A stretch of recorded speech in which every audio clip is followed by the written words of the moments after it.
Mais beaucoup plus au sud, à l'autre bout de l'Éthiopie, la guerre de l'Ogaden a jeté vers Djibouti et la Somalie des flots de réfugiés. Ils sont 1 500 000, dont plus de la moitié n'est même pas cantonnée dans des camps. Réfugiés oubliés d'une guerre oubliée que Victor Galland nous montre maintenant.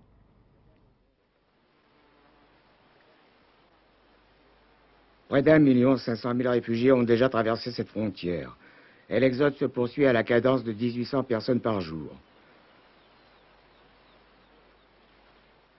Encore plus pauvres que les nomades, ils fuient l'Ogaden, cette province que se disputent depuis plus de 20 ans l'Éthiopie et la Somalie. Tout leur paraît préférable à la domination des Éthiopiens et de leurs alliés soviétiques et cubains.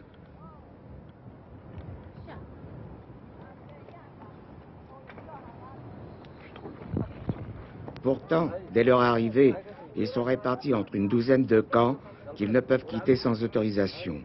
Et cela s'explique par le fragile équilibre économique des pays d'accueil. Il y a déjà plus de 30 000 réfugiés dans les camps de Djibouti, pour une population totale de 350 000 habitants.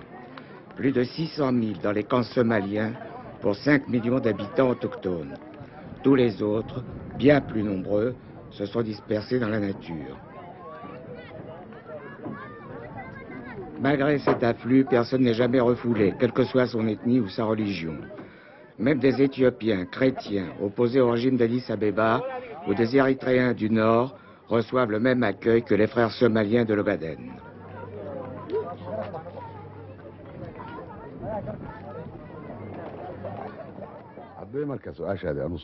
La Somalie n'a pas de revendication territoriale. Nous l'avons déjà dit et nous le répétons encore.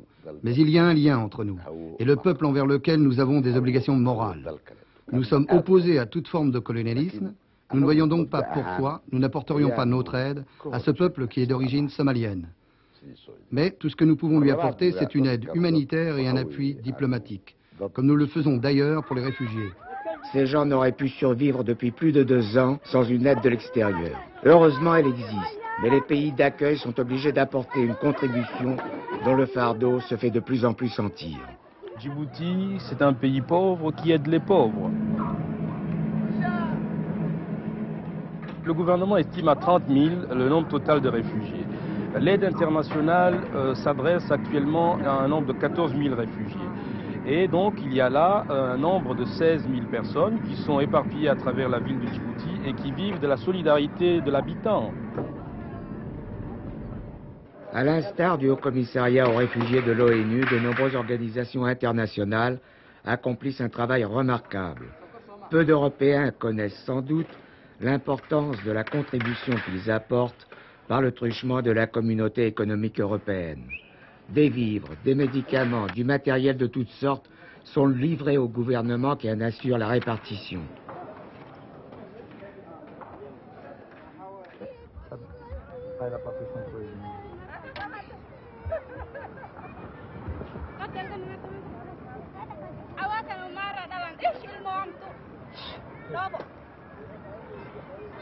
Dans les camps, les responsables s'efforcent d'établir et de faire respecter un certain règlement.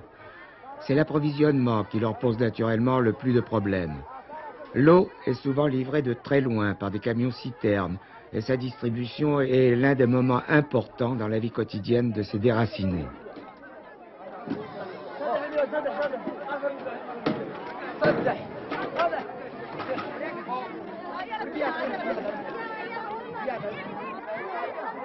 Il en est de même pour les produits alimentaires. Des rations bien précises en calories et en protéines ont été déterminées par les autorités. Mais bien souvent, elles ne peuvent être assurées soit parce que les stocks ont été épuisés plus rapidement que prévu, soit faute de moyens de transport.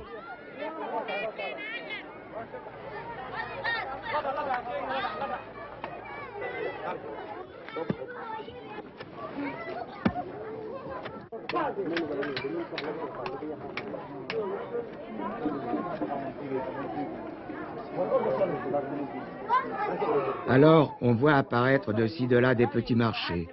Les femmes y vendent des produits traditionnels qui, sans aucun doute, ont été troqués contre les rations officielles.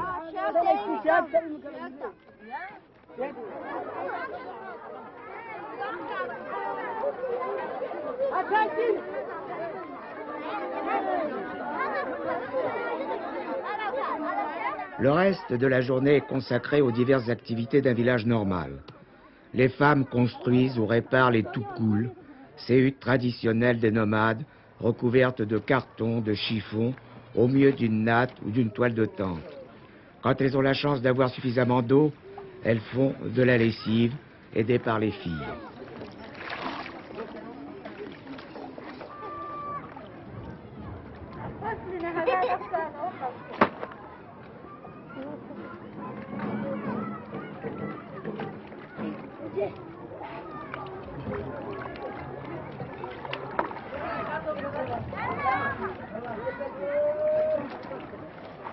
Les garçons, eux, à partir de 5-6 ans, sont embrigadés et on peut les voir défiler au pas cadencé en exécutant des hymnes à la gloire du pays qui les a recueillis et des valeureux partisans qui poursuivent le combat dans leur patrie.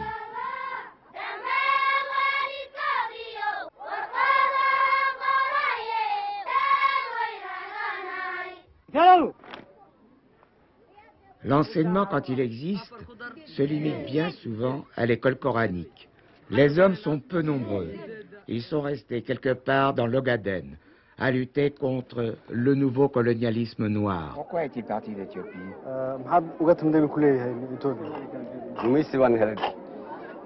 Ils ont été chassés par la guerre. Il est venu ici avec sa famille? Oui, il est venu avec sa famille.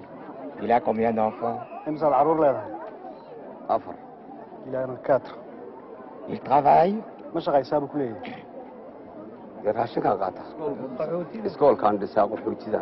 Il est dans le camp, il travaille aux travaux qui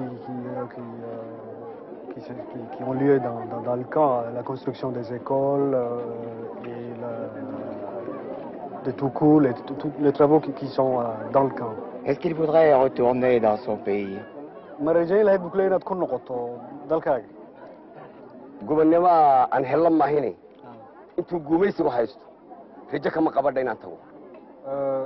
Je ne souhaiterais pas retourner tant que les colonialistes sont là. J'y retournerai peut-être un jour si ma terre natale est libre.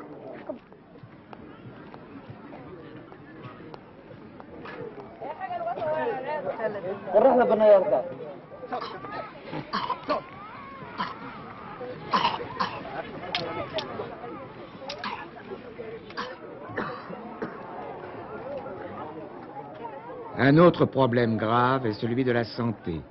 La mortalité est importante, surtout dans les camps de transit, où les réfugiés arrivent exténués après de longs parcours dans le désert. Les enfants souffrent de malnutrition. Ils sont déshydratés, réceptifs à toutes les maladies.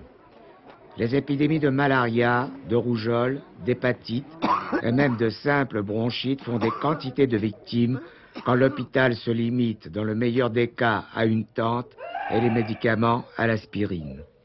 Le tétanos n'a jamais cédé, même devant beaucoup de bonne volonté et un peu de mercurochrome. Les médecins, tous volontaires, font des prodiges avec des moyens qui étonneraient bon nombre de leurs confrères européens.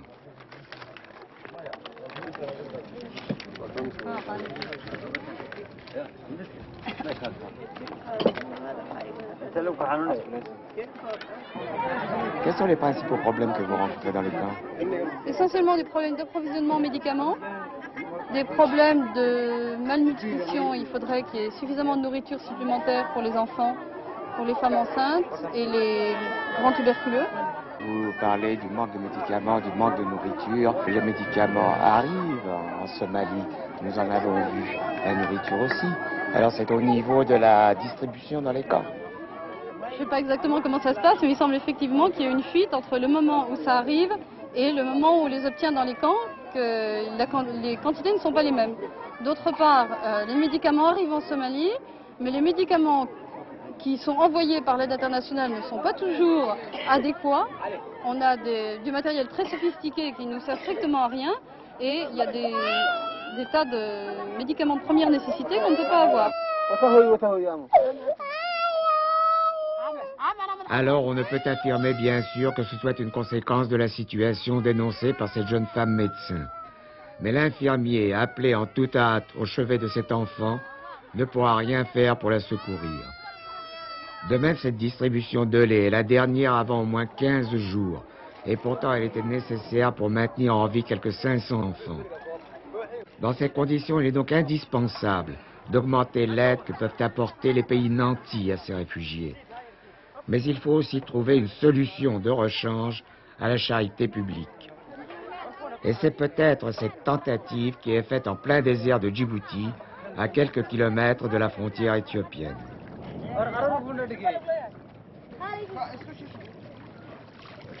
On a trouvé l'eau à 58 mètres. Et c'est une nappe importante d'après? Oui, ça va débiter autour de 70 mètres cubes heure à peu près. C'est pas le seul forage qui existe dans la région? Non, il y en a déjà deux à côté, qui se trouvent à côté là, et qui débitent à peu près le même débit. Mais alors, je ne vois pas où est le problème d'eau quand on parle d'eau à Djibouti. Ah bah si, parce qu'ici ils vont faire, il y a une plantation, là, ils vont faire de la culture là.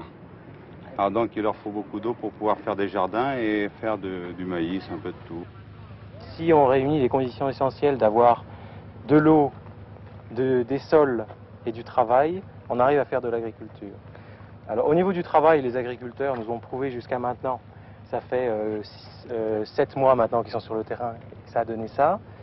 Les sols sont satisfaisants et le problème de l'eau vient d'être réglé avec une foreuse, puisque si on va chercher l'eau un petit peu profond, on arrive toujours à en trouver. Autant au niveau agricole, on a un certain nombre de choses à essayer, puisque au niveau agronomique, c'est quand même un petit peu compliqué dans ce genre de climat. Mais autant au niveau social, il nous faut voir comment les gens vont habiter ensemble, puisqu'il s'agit qu'ils se fixent ici. Il ne s'agit pas de les mettre en camp de transit, il s'agit qu'ils soient fixés définitivement ici.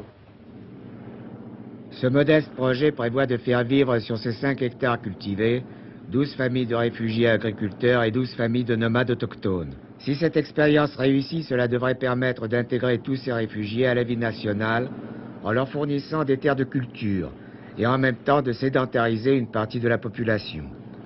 Mais pour cela, la Corne de l'Afrique aurait besoin d'une longue période de paix dans cette région stratégique de la mer Rouge et de l'océan Indien.